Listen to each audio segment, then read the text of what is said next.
It is Monday, November 12th, 2018. It is 8 p.m. Pacific Standard Time, and so you know what time it is. It's time for a little bit of coin metal. And this is actually a fill-in lead-in. Unfortunately, we had some technical difficulties during the live show, but here we are to make up. Here you go. Can you hear me now? Alright, cool. Yeah, we had a mild technical difficulty, and I accidentally disconnected. Alright, yeah. Unfortunately, I accidentally disconnected my microphone, and we're going to check back with the Discord. Can you hear me now? Oh, yeah, unfortunately, I kicked the mic cable loose, and apparently I'm not connected yet. Can you hear me now? Can you hear me now? Can you hear me now? Can you hear me now? It's on a few second delay, I think. Yeah, can you hear me now? Alright, cool. We are back live, and so let's get our background music going. Because, I need some background music. Alright. And so, as far as where we were going to go today, fortunately, I didn't actually have an opportunity to, get off on some major tangent for, 15 minutes there. And, weed smokers out. No, fuck you. We are weed smokers.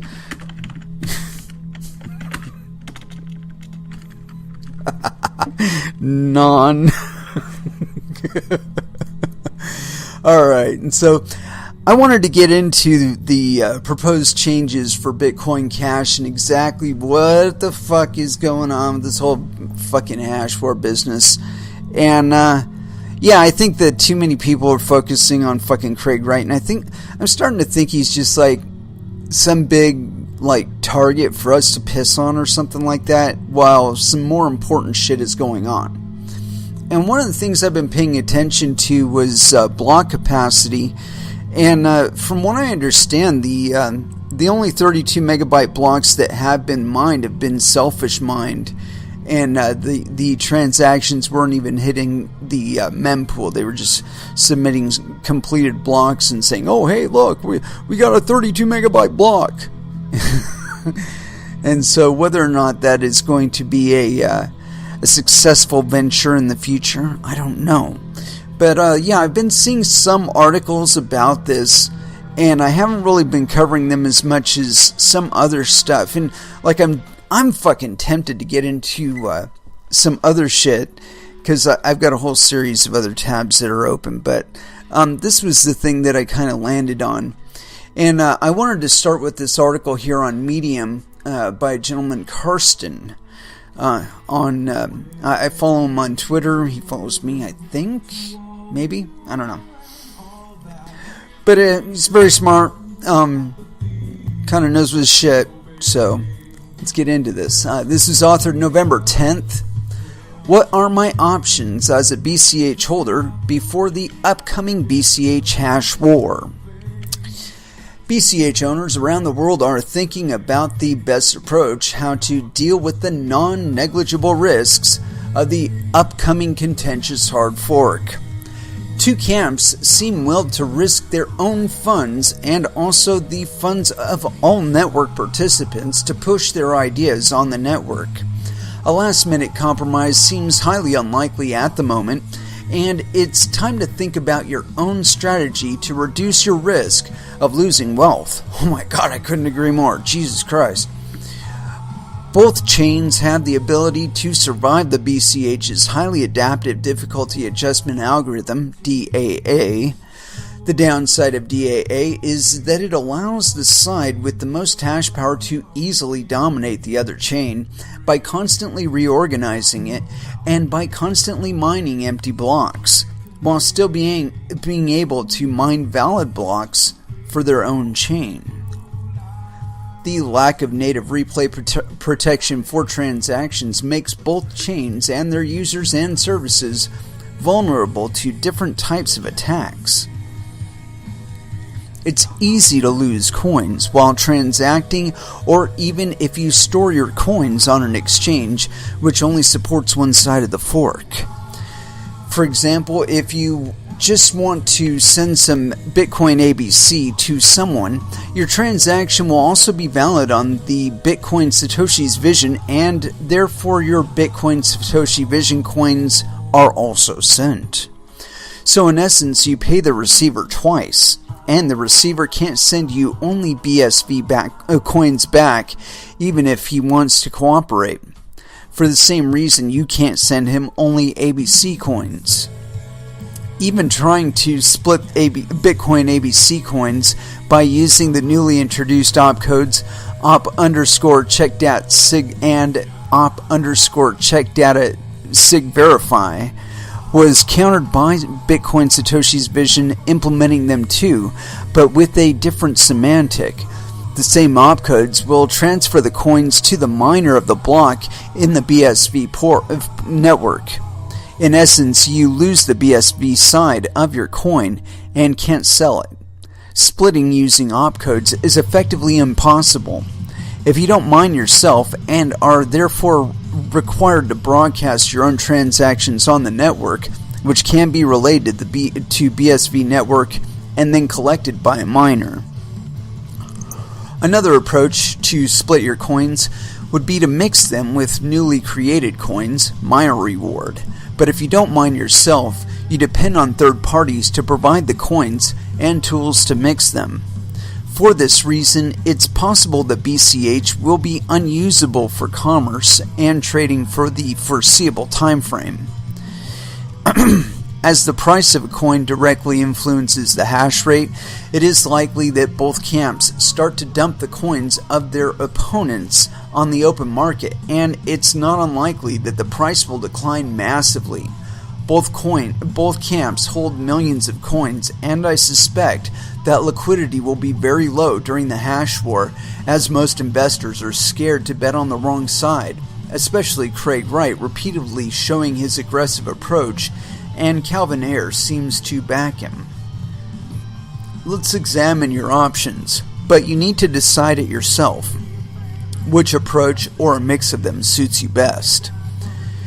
First, you store your coins in your own wallet. The upside of this approach is the absence of risk of losing coins, as you can simply wait until the dust settles. You are able to make your own decision and don't depend on third-party decisions like exchanges or wallet providers, or online wallet providers. But your coins are basically trapped until the dust is settled. There is no way to move your funds fast to an exchange or use it to buy something. It's highly likely that exchanges will disable deposits and withdrawals for an unforeseeable time frame. The exit will be closed for you.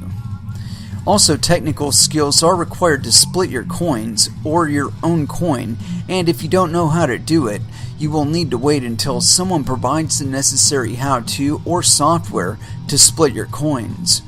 During previous forks, scammers tried to steal your private keys with the split software. Beware of those scams. If you store your coins on a hardware wallet like Ledger or Trezor, you might also need to wait for a software update to split the coins. Trezor announced they will not support BSV natively. In my opinion, this option incurs way too many risks, and the dependence on others is high, which could result in financial losses, as you could end up as the last one running to the exit, even if it is only for one side of the fork. Move your coins to exchanges before the hard fork. You should look for an exchange that supports both sides of the split instantly after the fork. This allows you to trade both sides after the split and increases your ability to react according to the development of the situation. It's also highly advisable to only use an exchange that clearly states that deposits and withdrawals of BCH will be disabled during the hash war, as the lack of proper replay protection might lead to losses of coins, and those losses might get socialized between all BCH holders. This option allows you to sell the one side of the fork that you don't support, which may lead you to a decent gain, but you also risk to be on the losing side later on, or you just store them there and you can act when you deem it necessary. Currently, Poloniex and Bittrex will support both flavors of Bitcoin Cash, maybe also other exchanges, but I am only aware of those two. Selling your coins before the hard fork. A straightforward way for risk-adverse holders is to sell BCH before the hard fork and buy your favorite side back later on, when you deem it safe to buy one side or even both sides back. The price of both coins will probably fluctuate massively, as selling large amounts of coins is a attack is likely. You might even be able to end up with more coins of both sides afterwards. But you risk to incur some opportunity costs if your timing is bad and you end up buying coins back at a higher price. If you want to play it safe, sell your BCH for fiat. Withdraw the fiat from the exchange and wait for a good moment to buy it back. Another approach is to sell BCH for other cryptocurrencies, but there is a risk that less secure coins will take a hit price-wise if the hash war shows the importance of having a high hash rate securing the coin. Bitcoin could be a safe haven. Keep in mind that selling BCH prior to the fork might be considered a taxable event and generate an immediate tax liability depending on the jurisdiction. Hedge the tail, risk, or hedge the risk. There are a few worst case scenarios to consider.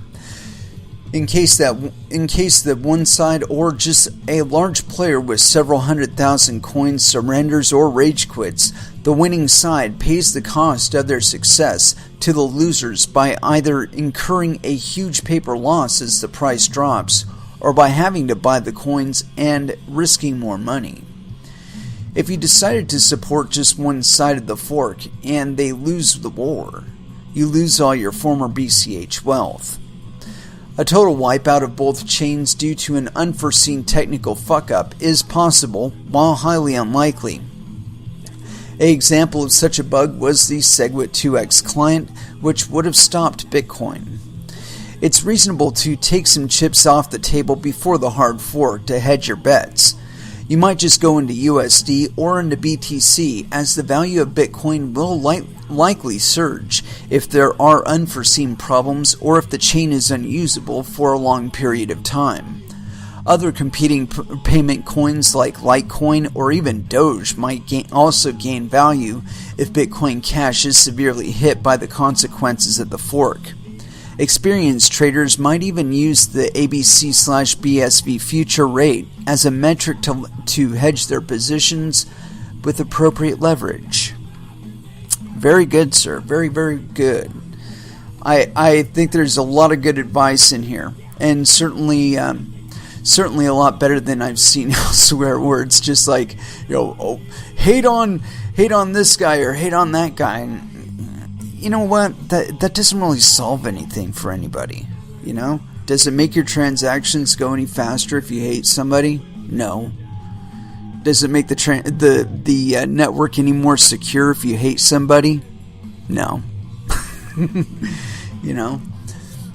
We are talking about trying to replace central banks, or centralized banks rather. And so, these are some of the quote-unquote inefficiencies they talk about, is these kind of bickerings, And I think, like I said, Karsten, thank you very much for this piece of media. This is certainly some good advice and some stuff to take to heart. You got to be looking out for yourself. I say it on every show, look out for your own bunghole, because nobody else is going to do it for you.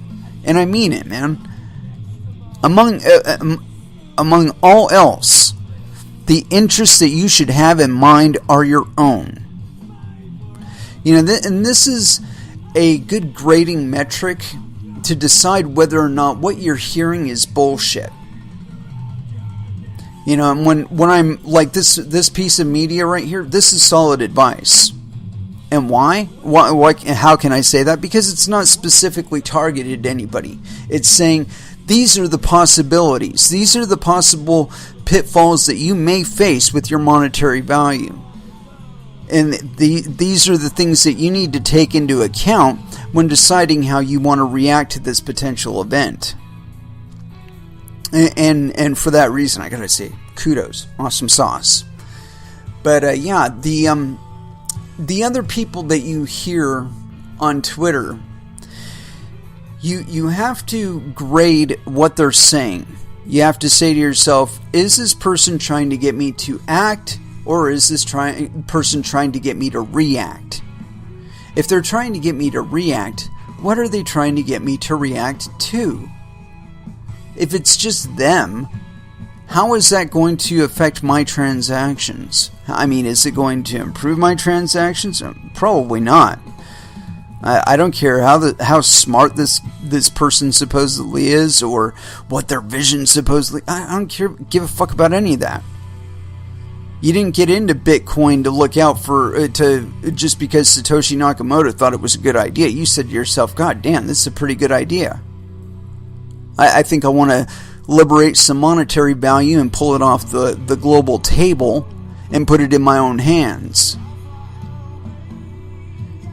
And that's such an incredible power. And it's something that we've never had. Not in this era. You know, we've had people handing down to us their tokens and saying, "This is money. You will give me X for Y amount of this." And we got to take it because, you know, that's the primary medium of exchange in this society. So we just do it, right? But now, what if you don't believe in what the unit that you're transacting in? What if you look at it and what else it's being spent on, and what the monetary value that you're exchanging for it is actually doing? You know, when you put it into a bank account, what's it doing in there? I know what my Bitcoin is doing when it's in my wallet.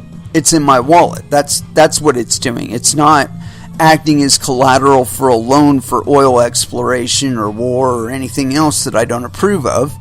It's in my wallet. And so when it comes to who decides where that monetary is going to go, or monetary value is going to go, and what it's going to be devoted to, that person is me. It's not the Federal Reserve. It's not President Trump. It's not Craig Wright. It's not Charlie Lee. It's me. It's you.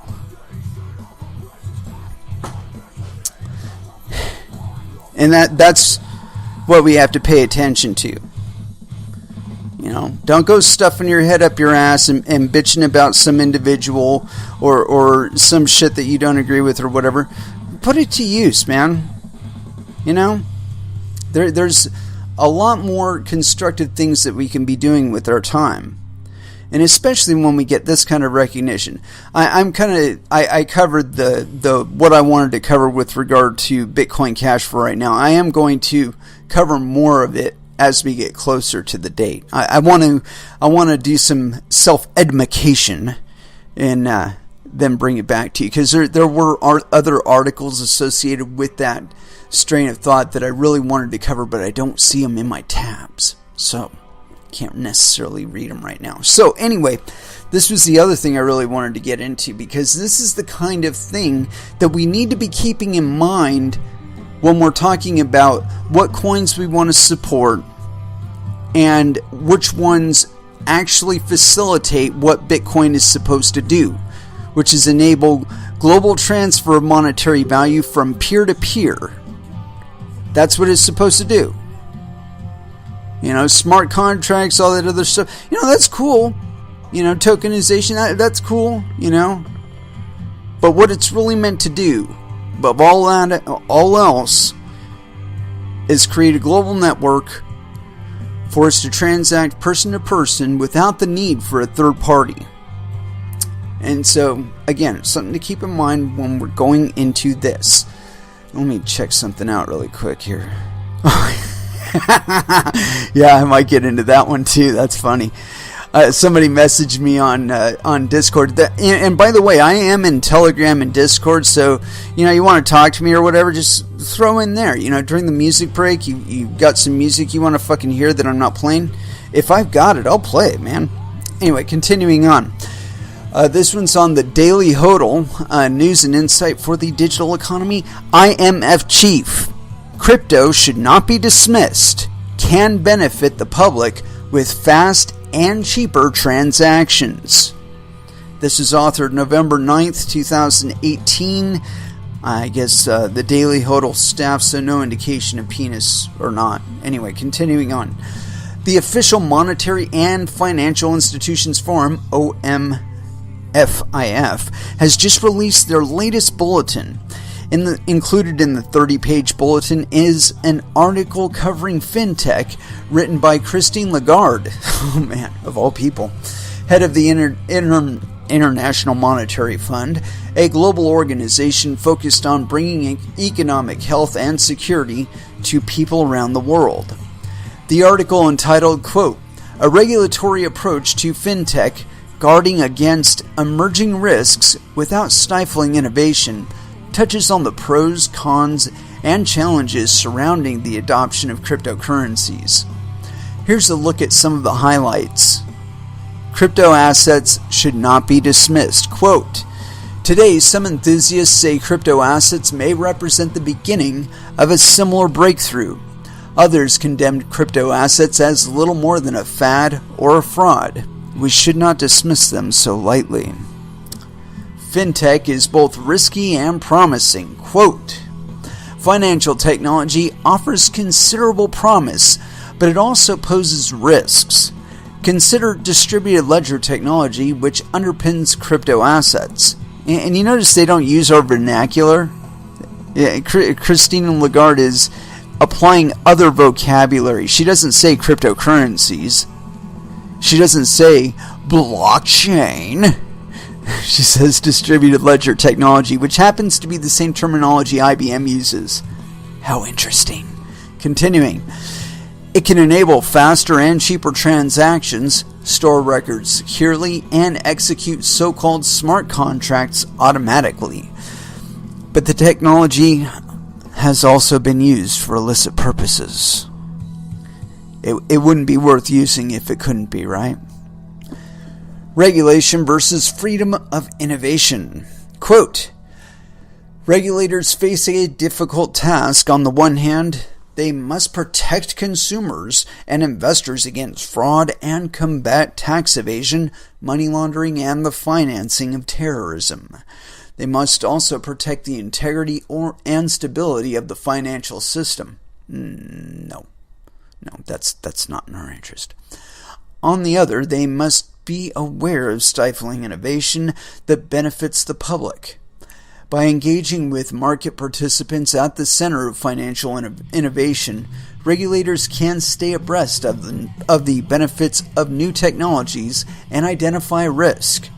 Developing a forward-looking regulatory framework calls for creativity, flexibility, and new expertise. Quote, "So far, national authorities have reacted with varying degrees of regulatory stringency. If this uncoordinated response continues, activity will simply migrate towards more lightly regulated jurisdictions in the race to the bottom." And no, that's race to the top, girl. Because crypto assets know no borders, a global approach is vital. We're already applying it. If your transaction is valid, it will go through. If it's not, it will not go through. That's about as fucking much regulation as you need. We don't participate in this because we wanted to be safe. I mean, there is some level of safety, but it's an expectation that we have when comparing one coin to another. It was like Karsten said in the last one. It's like, you got to be paying attention to what's going on with the coin itself. If you would be experiencing more risk during a certain period of time, do you want to either stay in and maybe benefit from the risk? Because there is going to be opportunity in there. You can bet your bottom dollar on that. But the question is the risk higher than the reward for you? You are the person that decides that. You are the person with the risk aversion tolerance or whatever. You are the person that has to deal with that.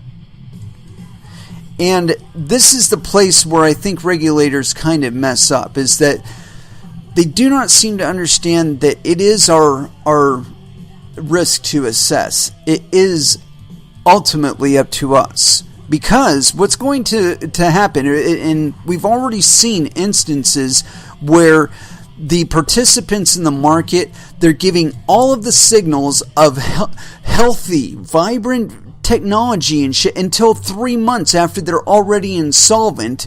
And by then, it's too late for you to fucking get out, and you're left holding the fucking bag of something, right? But they made all of their reports, they met their fucking reporting windows until one day they didn't. And then they got a delay, and then they got another delay, and then 60 days later, everybody's fucked. And everybody that was onto it was out like 2 weeks before this bullshit even started. And I mean, we've seen instances of this where, like I said, everybody was receiving healthy signals. Everything is cool, man. It's all cool. And people around that are observing it are like, dude, your building is on fire. Oh no, man, it's cool. Everything is cool. And then we're overlooking the ashes of it, and the guy's like, it was cool until, yesterday, and then it wasn't cool anymore. And then we go back in their reporting and we find out that they were delinquent 60 days ago. And the SEC just never bothered to do any real follow-up on it. They received the healthy signals, and the reporting was on time until it wasn't. And so, everything is cool. It's this deferral of responsibility onto regulatory entities that is the danger, because you are relying on the signals being provided by the regulatory agencies. You call the SEC and be, hey man, is this guy cool? And they're like, yeah man, he's cool. He's been giving us all the healthy signals for the last month or two. Everything's cool. They seem to be up. And you deposit based on that, or you transact in it based on that. You're like, hey man, these guys are fully regulatory compliant, man, no problem. And then 2 months later, you find out, no, they really weren't at that time. They were just within the 45-day reporting delinquency window, and so everything was cool as far as the last signals that the SEC received from this entity was. It was cool back then, but it wasn't 45 days after they were lapsed in reporting. So you lost the month that they didn't report for, and then there's a 45-day window after that they have to report within. And, for all you know, you're on like day 23 out of 45. And you don't know that, but the SEC does. and they've already made their decision of where to put their fucking money. And they've called back to the Federal Reserve, and the Federal Reserve sold a long time ago. And, yeah, that's how that shit works.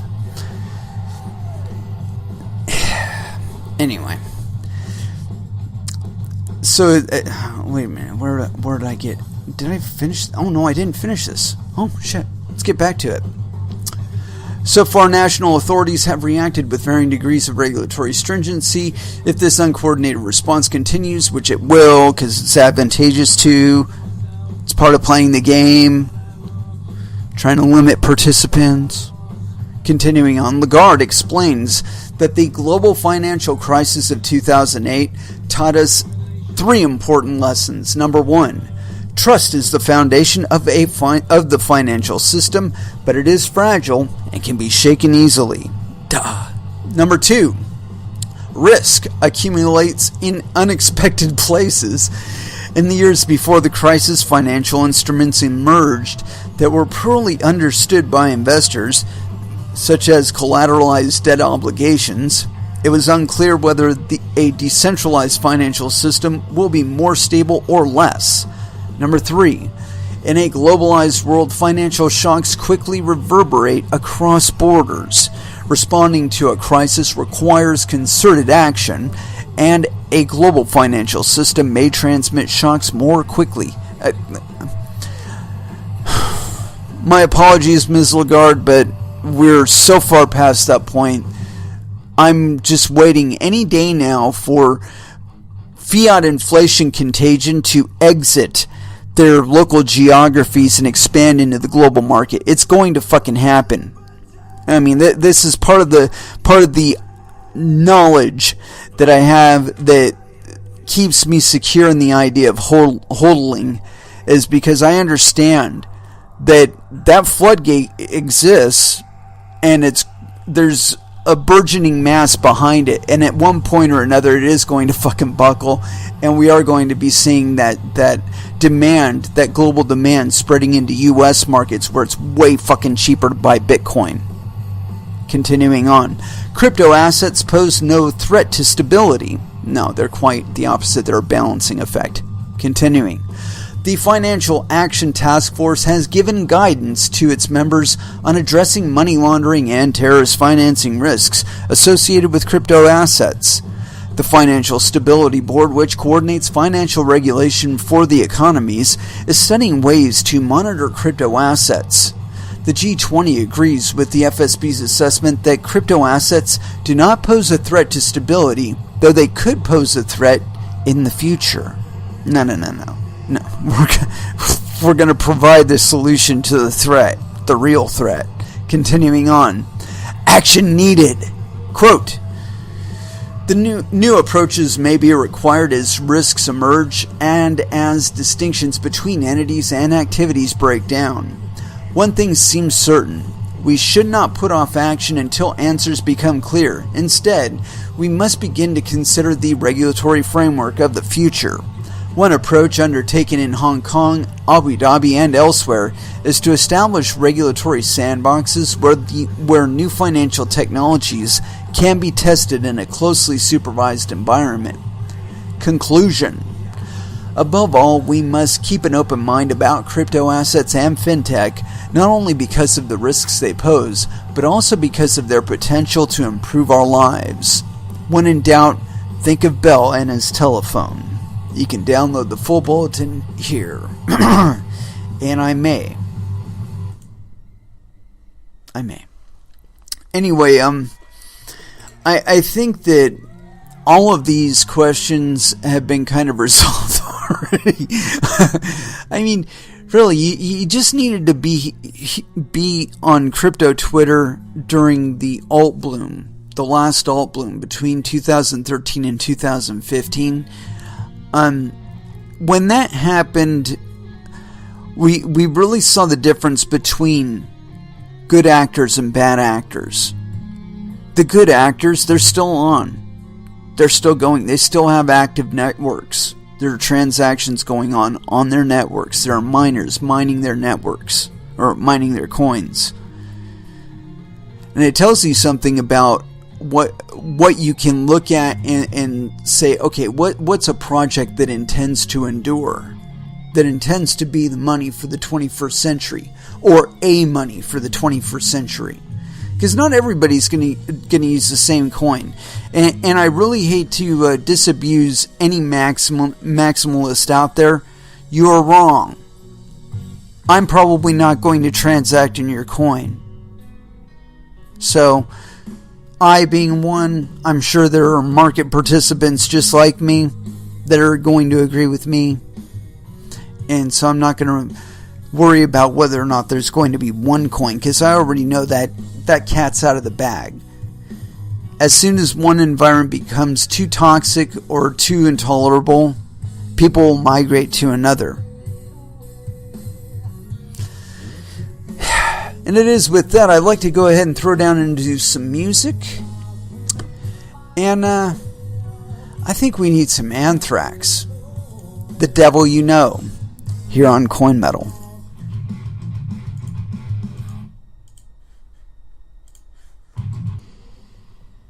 And that was Voivod with Obsolete Beings. And apparently my program decided to glitch out on me for a moment there, but it recovered. Cool. Anyway, but yeah, Voivod. Terribly surprising, honestly. Well, yes and no. I've always really enjoyed Voivod, but this last album that they made, The Wake, is fucking awesome. I really like it a lot. You might want to check it out. Anywho, back to articles, and I had somebody in the Discord, or no, Telegram, asking me to read this article. And normally I really don't care about like individuals in the crypto sphere. I mean, so much as like I think anybody else's opinion about cryptocurrencies is probably a little less good than mine.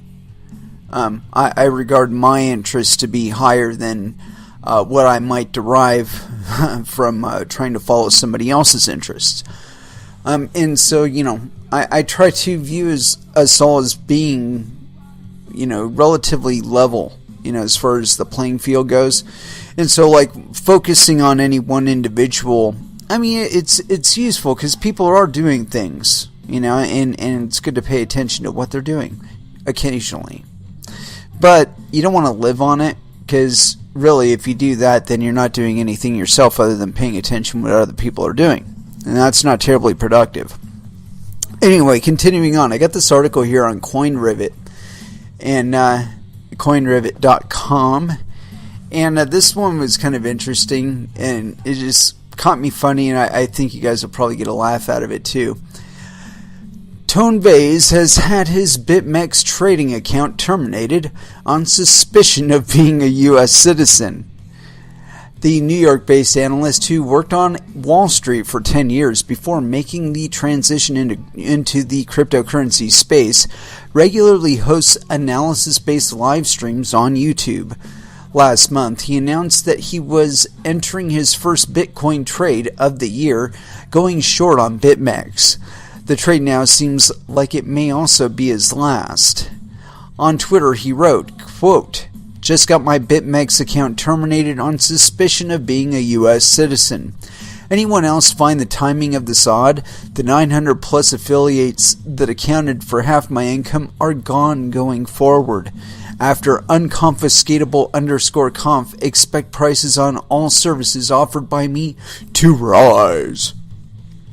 He openly shared his affiliate link for the exchange, which forbids traders from the U.S., and has since earned Bitcoin from his 900 plus affiliate signups.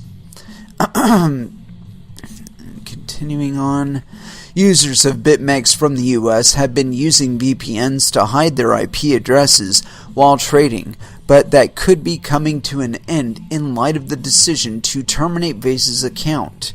In September 2015, the CFTC announced that Bitcoin options platform CoinFlip would cease trading as a result of not registering the platform with regulatory bodies. Yeah, we didn't get a cut. Aiton Goldman the CFTC's Director of Enforcement, said, quote, "While there is a lot of excitement surrounding Bitcoin and other virtual currencies, innovation does not excuse those acting in this space from following the same rules applicable to all participants in the commodity derivatives markets." No, dude, that really isn't your call to make, Mr. Goldman. The CFTC doesn't create cryptocurrencies, therefore they are not the managers of them. 14-year-old kids are managers of fucking cryptocurrencies, for God's sake. Continuing on. To avoid a similar punishment, BitMEX and other leading cryptocurrency exchanges have steered away from offering registrations to U.S. customers. For comprehensive guides on cryptocurrency exchanges, including BitMEX, click here, and I'm not going to do it. Anyways, so yeah, Tone might be facing... Oh, by the way, this is by Oliver Knight. It was authored November 12th, 2018. And so, yeah. I think Mr. Vays has bigger concerns, in all honesty. He's been acting as a advisor, I suppose, within the state of New York. And I don't know that he's actually licensed to do that. Although I don't believe that it should be necessary for anybody to be licensed to do anything in cryptocurrencies. Not creating them, not mining them, not trading them, not telling other people how to trade them. You can tell other people how to trade them, but if you are intentionally doing so in a fraudulent or deceptive manner, or to their detriment and your benefit, you're going to get busted. Somebody is going to complain. Don't do it.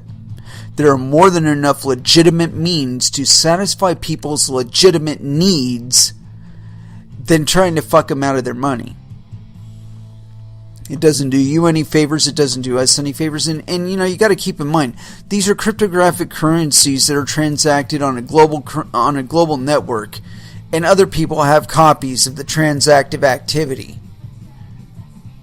So if somebody wants to throw the fucking hammer at you for some bullshit that you're conducting on a network, they're going to throw the fucking hammer at you. And not only that, they're going to have the documented fraudulent activity. They're going to have it there. And it's not going to cost them anything to acquire it. They're just going to be able to present it in court. See this transaction on block number blah, blah, blah, blah, blah. On Litecoin, yeah, that was associated to the fraudulent activity this guy conducted. This is my money that he took, and there you go. Can I have my money back now? And can we put this guy in jail? I mean, I'm going to correct these guys on one thing. The CFTC, that is. It isn't up to them to decide how we conduct ourselves with our currencies. It really isn't. What it is up to them to enforce is when theft, when fraud is actually committed. And make no mistake, like I said, there is global ledgers that will be able to document your fucking fraud and all the financial activity associated with it. So just don't do it. You could be conducting legitimate commerce on a global scale, sending whatever it is, whether it be an illicit material or not. I would prefer not, only because it increases the legitimacy of this shit for us to be making actual commerce happen. The tools are in our hands, kids. The Vorpal blade of digital finance is in your hands. You gotta heft that weight as if that is the responsibility. You got a big ass broadsword in your hands, and you gotta watch how you swing it. And there's some people that act like they can afford to swing it around and fucking hurt people and not have to worry about the outcome. And the unfortunate part about it is these people are doing so publicly, okay? And they're doing so in such a way that makes it very, very free, or very, very easy, very, very cheap to hold them to account. There's plenty of material on Twitter to prosecute them with, should there be some sort of fraudulent activity associated with their propaganda campaigns. And there are a wide variety of propaganda campaigns going on. And that's why I always say you have to pay attention to your interest. What is your interest in this? Do you have an interest in this? If you don't have an interest in it, why are you involved in it? I have plenty of interest in the game. I have been watching it and participating in it for quite a while now. And it's very important to me to see it succeed.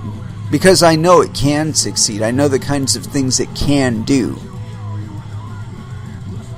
And I think that people that are fixating on trying to regulate it or trying to throw the hammer at it, all they're doing is trying to contain the interest and the profit to a limited number of people.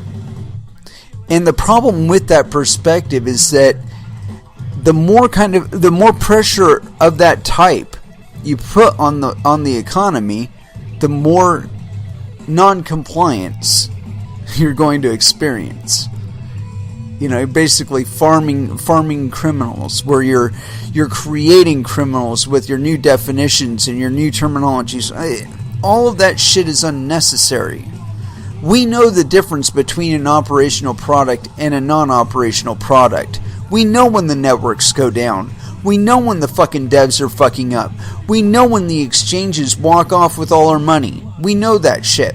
We don't have to rely on the SEC or the CFTC to tell us that shit, because it's not really in their interest to communicate the truth.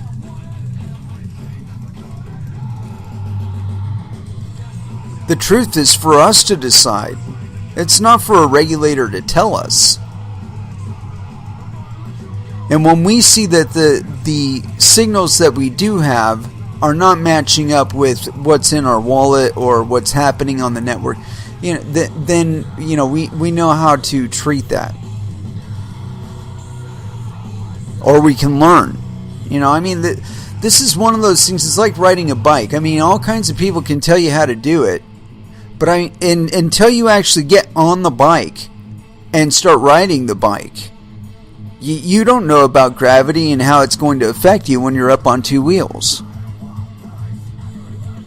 And the same thing with driving. It's within your interest to learn how to drive. Why? The independence of travel. Suddenly you're not dependent on whether or not somebody's willing to give you a ride somewhere, or whether or not public transport goes there.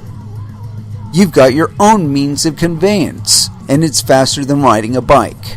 And you can go a lot farther, a lot faster, and all that other shit. The point being that it's within your interest and it does benefit your life. And this is where I think a lot of people make the mistake in cryptocurrencies, where we assume that the only reason to mine is to profit off of the tokens.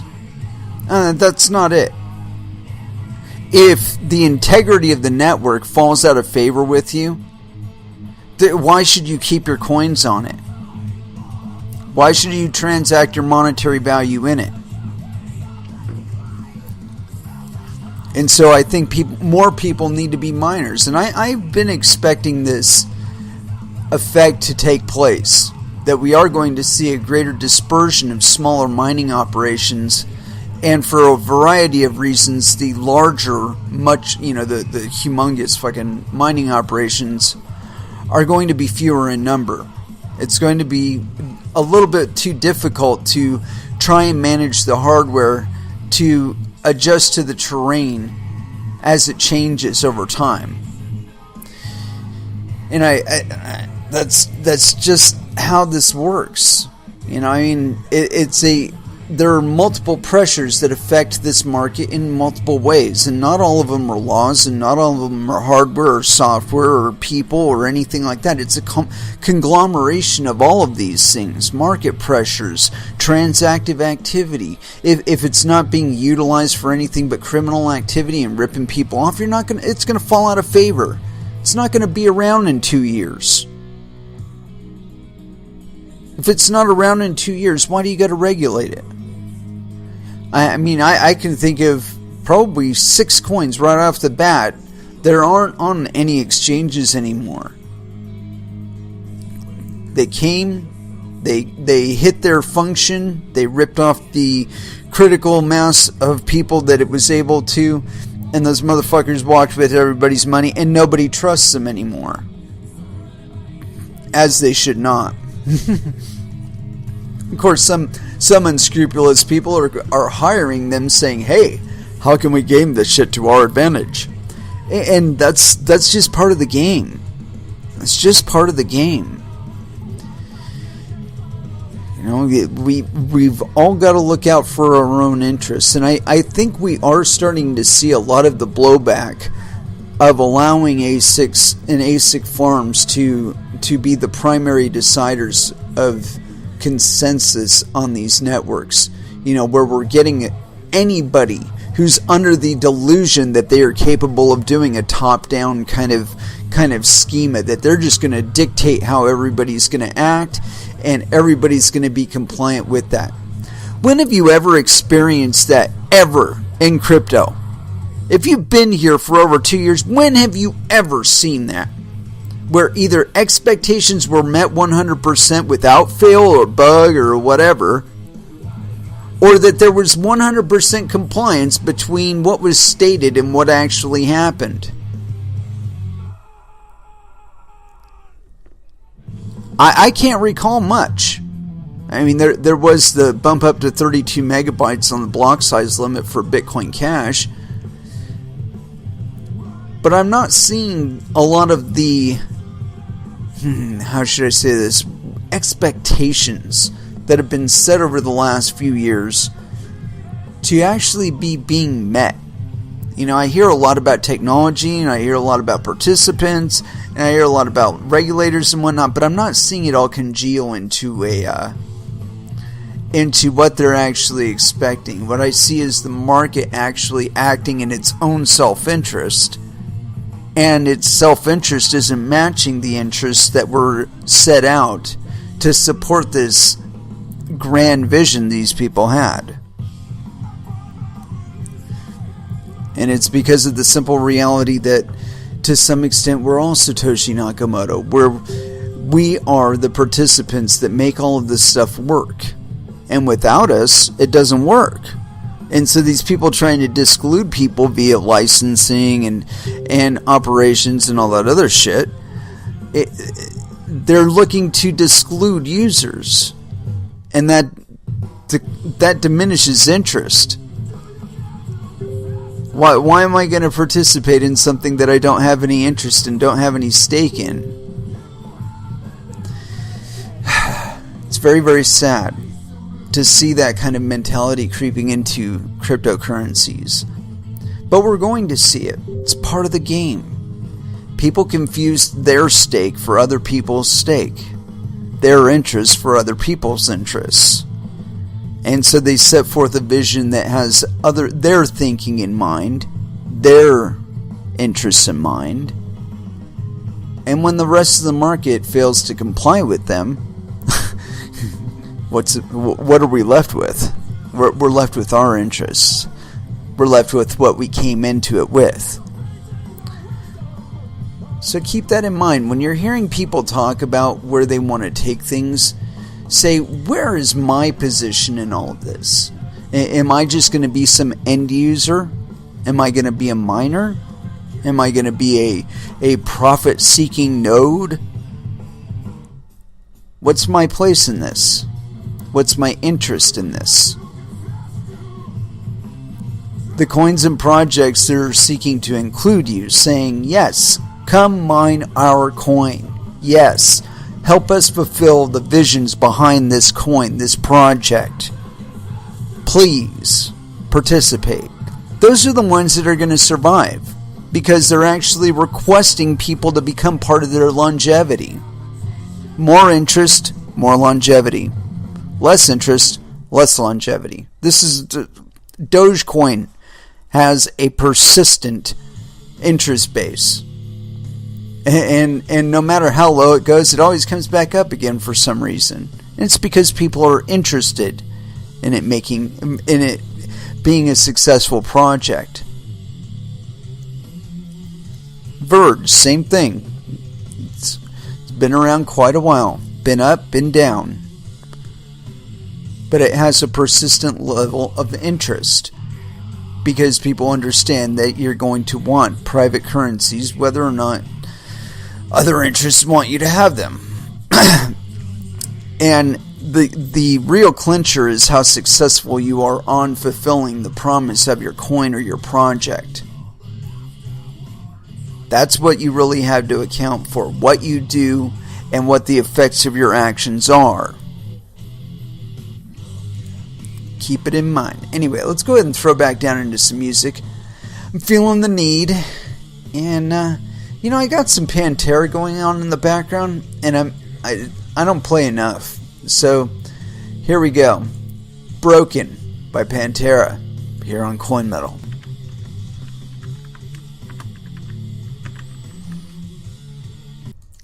And that was Sixth with Pussyfoot. And it is with that I'd like to close out this episode. Remember, It's not my advice. It's not anybody else's advice that you need to be paying attention to. What you need to be paying attention to is the project that you're involving yourself in or your money in, and whether or not you agree with how it's being run, what its function is, what its goals are. You can't be letting other people make that decision for you, because invariably they're not going to be deciding according to your interests. They're going to be deciding according to their own. And that's why we tell you to do your homework. And yeah, like I said, it is with that I'd like to close out this episode. We will be back again on Wednesday. Until then, you can find me on Twitter, Facebook, also in the Discord channel and Telegram for Verge Currency. And so until then, I'd like y'all to trade safe. Do your homework. And watch out for your own bunghole, because nobody else is going to do it for you. As far as our last dance is concerned, we got a lot of time left. So we can go with a little bit longer song. I mean, I suppose I could chew air for another minute or two, but I think I've said all I really wanted to say. I know. We haven't played Slipknot at all tonight, so it's going to have to be Slipknot, The Devil and I, here on Coin Metal Last Dance. Good night.